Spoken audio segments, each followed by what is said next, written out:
咱也对民众提供的这火警的现场，伊所翕的画面，6分钟已经烧4层楼，这速度真惊人。主要咱头仔讲过，皮仔是竹仔做的，网仔是一般的尼龙，这拢毋是防火材质。佮加上啊，这外口烧入去厝内啊，内底一堆家具、衫裤，这火马上炭真紧，完全挡袂牢。也就是讲啊，这个维修工程，恁看到这青色的工程安全网，这尼龙可能是害死遮尔侪人的起火原因。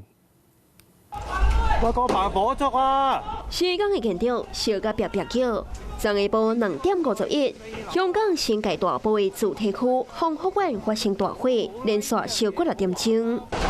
快走啊！快走啊！2點57，火勢傳甲真緊，大家啊一直落得個，短短6分鐘，大火就燒起了到4樓。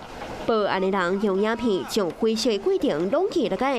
要唔過是安怎火會燒甲遮險？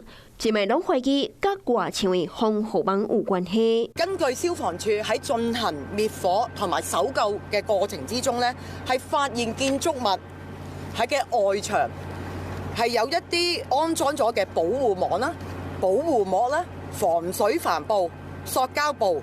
係懷疑咧係未符合呢個防火嘅標準嘅。青色保護網嘅材質未冚只火燒，網硬和大火下一日就揚起，地條會開不切，轉愈燒愈嚴重。其實他們很多材料可能就是從中國大陸過來會比較便宜。那這些材料它有沒有很確實的做到這個阻燃的這個效果的一個能力？ 他們可能會差將近1倍的價錢。咁是因為貪小用嘅網啊無防火效果，才會造成慘重嘅災情。香港也等你調查。啊，那咱台灣等你起嘅現場，外口攏有過6盞尼龍嘅網啊。根據咱國嘅法規，像職業安全衛生設施規則甲消防法規，都要求工地現場愛使用嘅風電棒或者是篷布，攏必須愛有防火嘅標示。 這個香港的大火，敢是保護網，或者是工程的原料無合格造成災情，攏個需要進一步調查。